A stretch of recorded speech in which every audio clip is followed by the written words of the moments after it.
अबूझमाड़ में अभी 21 तारीख को एक हमला हुआ है और कुछ ईसाई परिवारों को मारा पीटा है। अबूझमाड़ की थोड़ा सा इतिहास और उसकी जानकारी आप लोगों को देता हूं ताकि हम समझ सकें ये हमले हैं क्या और क्यों हैं और उनके समाधान क्या है। इसके ऊपर हम ज़्यादा चर्चा करेंगे। तो अबूझमाड़ जो है, इसका नाम ही अबूझमाड़, माड़ का मतलब उनकी भाषा में ज़मीन होता है। तो अबूझ वो जमीन जिसको जिसको बूझा नहीं गया हो, जो अभी तक अबूझ है। और अबूझमाड़ का जो क्षेत्र है वो 3 जिलों में फैला हुआ है। ये नारायणपुर, बीजापुर और दंतेवाड़ा, इस पूरे एरिया को अबूझमाड़ कहा जाता है। और ये घोर जंगल का एरिया है, आदिवासी है वहाँ रहते हैं और बिल्कुल अंदर में रहते हैं।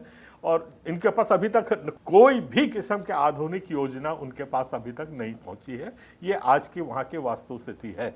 और अभी नक्सलाइट्स ऑपरेशन हुआ है तब जाके कुछ सड़कें खुली हैं, नहीं तो वहाँ पे अनमोटरेबल, मतलब कि सड़क वहाँ पे आप गाड़ी से उनके गांव तक नहीं जा सकते थे। ये वहाँ की स्थिति थी। अभी नक्सलाइट्स खत्म होने के बाद गांव में कम से कम जाना आना हो पा रहा है। ये वहाँ की स्थिति है। सन 1700 ईस्वी में उनकी सभ्यता में आर्यंस के आने की जानकारी हम लोगों को मिलती है। और जब आर्यंस वहां पे पहुंचे तो उन लोगों ने इन जहां के जो आदिवासी और मूल निवासी थे उनको जंगलों की तरफ वापस ढकेल दिया। तो वहां पे जंगलों में ये सारे लोग चले गए और जो शहरों में बसे वो सब हिंदू धर्म को मानने वाले हैं।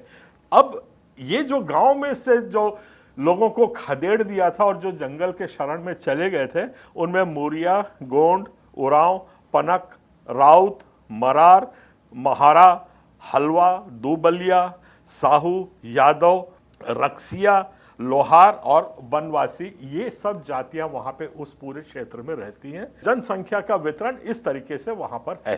अब ये जो पूरा क्षेत्र था ये एकदम बीहड़ इलाकों में था और यहाँ पे किसी भी किस्म का शिक्षण की योजना या तो चिकित्सायिक सेवाएं किसी भी किस्म की वहां पे नहीं पहुंची थी।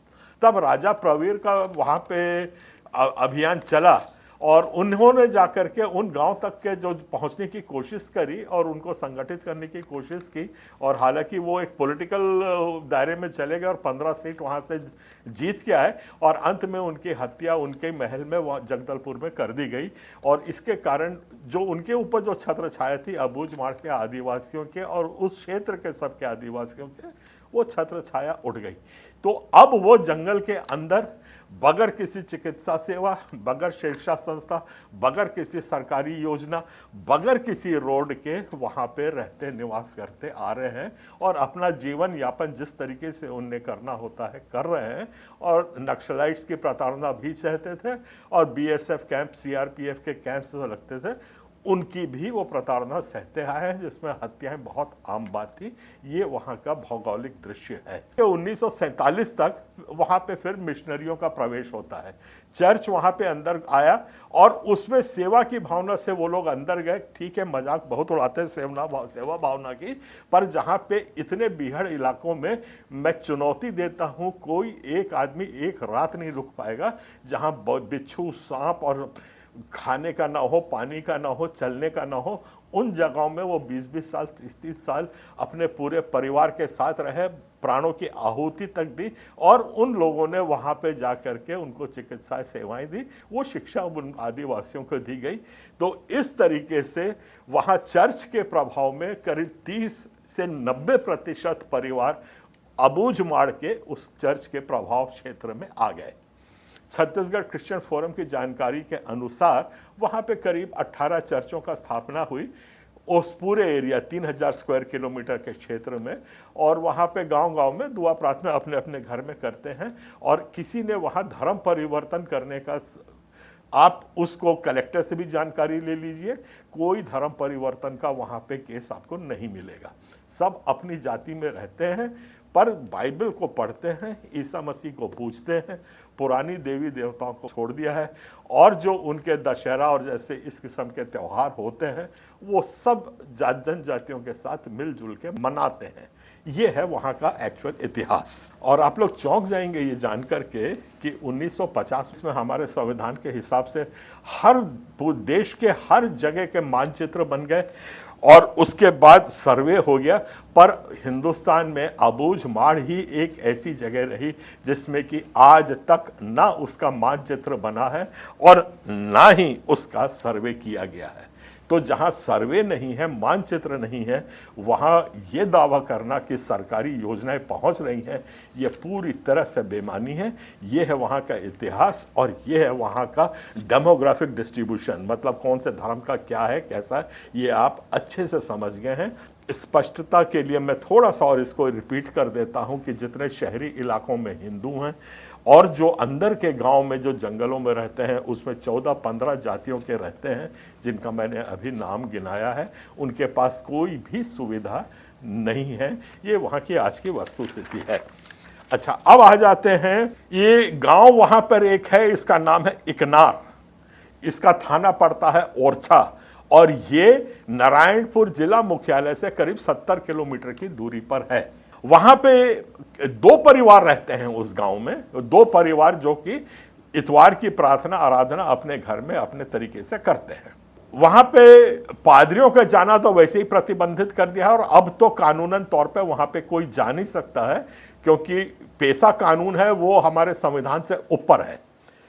क्योंकि अगर पेशा ने बोल दिया आप नहीं जा सकते हैं तो नहीं जाते हैं, और क्योंकि संविधान बोलता है धारा 21 में कि हमारे पास लिबर्टी है, हम कहीं जा सकते हैं, तो उसको नहीं माना जाता है और पेशा कानून को माना जाता है। उसके चलते हाई कोर्ट, सुप्रीम कोर्ट ने भी ऑर्डर दे दिया है कि कोई पादरी उस एरिया में नहीं जाएगा, तो हमारा प्रवेश वहाँ प्रतिबंधित है। पर इतने वर्षों से वहाँ के लोग जो ईसाई धर्म को मानते हैं वो भी अपना चर्च चलाना सीख गए हैं, वो भी अपनी जजमानी करना जानते हैं। वहाँ पर भी वो लोग अपने तरीके से अपने चर्च को वहीं के आदिवासी लोग चलाते हैं। गांव इकनार में ये 2 परिवार रहते हैं जो ईसाई धर्म का मानते हैं या उसके हिसाब से अपना दुआ प्रार्थना करते हैं। और वहाँ पे एक परिवार है, उसका नाम है मनकू कुमेटी। वो अपने परिवार के साथ रहता है और उसका इंटरव्यू अभी आप सुन लीजिए, ये वीडियो यहाँ दिखा रहा हूँ। और उसके घर को मारा पीटा, तोड़ा, बाइबल को जलाया, जो आम बात है, ये सब होती है। और उसके बाद ये मामला पूरा थाने में पहुँचा। गांव में आके तोड़फोड़ किए हैं। चर्च जाने का छोड़ नहीं रहे हो तुम लोग, यहाँ से गांव से निकाल के जाओ। कौन लोग किए? गांव वाले सर। किस बात को लेकर? धर्मांतरण को लेकर। आप अंदर में जितना भी हमारा सामान था पूरा बाहर निकाल दे दिए। कोई दस्तावेज सब दिखा दो उसमें? हाँ, दस्तावेज था सर, उसमें खुला खुला दस्तावेज रखे थे, वो सारा दस्तावेज को जला दिए हैं। जो फाइल में रखे थे वो वाला हमारे हाथ में मिल गया। देखो सर, मेरे मम्मी को तो 1 साल बीमार था, 1 साल बीमार था कि इलाज कर नहीं पाए, कि वहाँ यहाँ वहाँ हम लोग घुमा के आखिर में कि इसको हम लोग सुने कि उस जगह में जाने से थोड़ा सा भी इलाज हो सकता है क्या बोल के ऐसा। और देखो कि बहुत जान तो इलाज तो हो रहे हैं, लेकिन इलाज होगा कि नहीं पता, ऐसा कुछ लोग बोले। तो चलो फिर एक बार देखते हैं बोल के मैं ले गया, तो वहाँ पे थोड़ा सा इलाज का सहारा मिल गया सर, सहारा मिल गया। जितना हम लोग बीमार में परेशान में थे, उससे हमको अभी थोड़ा सहारा मिल गया है। इसको मानने की इच्छा है, मैं इसी को मानना चाहता हूँ और मैं अभी छोड़ूंगा भी नहीं। तो आप इसको तो मानेंगे, तो गांव का देवी धामी आप अपना जो समाज का देवी धामी वो छोड़ देंगे क्या, नहीं मानेंगे? हाँ, गांव का देवी देवता को तो मैं नहीं मानूंगा। जो गांव में जो है मूल निवासी हैं, उनके हिसाब से उन लोग मानेंगे। मैं जिस चीज़ को मैं मान रहा हूँ उस चीज़ को मैं मानूंगा। थाने में जाकर के वहां पे एफआईआर पुलिस ने अपने आप लिया। और जब मनकू कमेटी को कहता है आपको क्या इनके अगेंस्ट लिखवाना है थाने में, आप इनके साथ बयान देंगे, तो उसने साफ मना कर दिया। उसने बोला कि ये भी मेरे भाई हैं, ये भी आदिवासी हैं, वो अलग धर्म मानते हैं, इसलिए मैं किसी के अगेंस्ट कुछ भी नहीं कहूँगा। उन्हें मार दिया, भटक गए थे और मैं फिर से अपना जीवन फिर से शुरू कर लूँगा करके उसका बयान ऑफिशियली वहाँ एफआईआर में रिकॉर्डेड है। वहाँ के थानेदार ने जाकर के उनको समझाइश दी है, समझाइश दे करके मेल मिलाप कर दिया है, एफआईआर हुआ है, पर उस पर कोई कार्रवाई, क्योंकि जो प्रताड़ित था नहीं चाहता था। और वहाँ पे कोई ऑर्गेनाइज्ड चर्च है, ना ईसाई है, ना कोई किस्म का धर्म है। ये है वहाँ की वास्तुस्थिति। अब इस क्षेत्र में ये क्यों हो रहा है उसकी मैं थोड़ी सी आपको जानकारी देता हूं। यहाँ पे कई ऐसे गांव हैं जिसमें 90% ईसाई धर्मावलंबी हैं, जो 1870 के बाद से लेकर के 1950 तक वहाँ पे रहते आए हैं। अब ये जो एरिया खुल रहा है, यहाँ पे सड़कें जाने लग गई हैं, 90% वहाँ पे ईसाई हैं, तो अवश्य है कि वोटिंग पैटर्न जो होगा वो प्रभावित होगा। तो उस प्रभाव को रोकने के लिए बाहर से लोगों को बुलाया जाता है और बुला करके इस किस्म के दंगे हमले कराए जाते हैं, और ये वहाँ के लोगों को उस्का के, कहीं शराब पिला के, कहीं कुछ करके इन दंगों को अंजाम दिया जा रहा है। ये बात मैंने आज से 2021 में जब नारायणपुर का हमला हुआ था तब भी पूरी जानकारी के साथ दिया था कि बाहर से लोग आए थे, उन लोगों ने उस्का के और खुद हमला किया था। तो इस किस्म से वहाँ पे ये हमले प्रायोजित होते हैं। हमें उनसे कोई शिकायत नहीं है, जो हमले करते हैं उससे हमारा प्रचार खूब बढ़ता है, उससे बहुत लोगों की संवेदनाएं बढ़ती हैं, दिल में दर्द होता है और हमारे समाज के प्रति सहानुभूति होती है। तो दंगे करने से हमें कोई शिकायत नहीं है, कितना भी मारना हो, पीटना हो, हमले करते रहिए तो उसका भी प्रचार पूरे विश्व में होता रहता है। तो ये वहाँ की वास्तु स्थिति है। और जैसे मैंने अभी पहले दावा किया था कि वहाँ पे चिकित्सा सेवाएं नहीं थी, तो उस चिकित्सा सेवा को आज इतने सालों के बाद ये जो आदमी है मनकू कमेटी साफ गवाही दे रहा है कि मेरी माँ बीमार थी, मेरे पास कोई भी चिकित्सा सेवा नहीं थी, और मैं इसीलिए वहाँ जो पादरी उस वक्त उसके पास आता था उससे प्रार्थना करवाता था और प्रार्थना से मैं ठीक हुआ हूँ। आदिवासी लोग सच बोलते हैं और ये सच्चाई को आज स्वीकार करना पड़ेगा।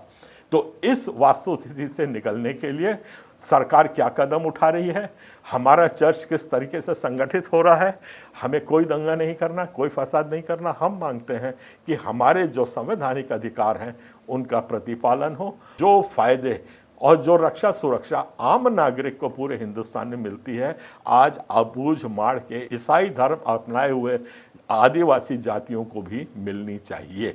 इसको सरकार सुरक्षित करे, हम इतनी ही उम्मीद रखते हैं। और मारा पीटी ये सब के बारे में हमें कोई शिकवा शिकायत नहीं है और उसके लिए हम कोई मांग भी नहीं करते हैं। हम उम्मीद करते हैं कि इतनी भारी जनसंख्या को अनदेखा नहीं किया जाएगा, शासकीय योजनाएं वहां तक पहुंचेंगी और सबको बराबरी का जो अधिकार हमारा संविधान देता है वहां के ईसाई जाति को भी मिलेगा। इतना ही मुझे अपने सरकार से, अपने लोगों से, अपने विश्वासियों से, अपने चर्च से कहना है। सबको जय जोहार, जय छत्तीसगढ़।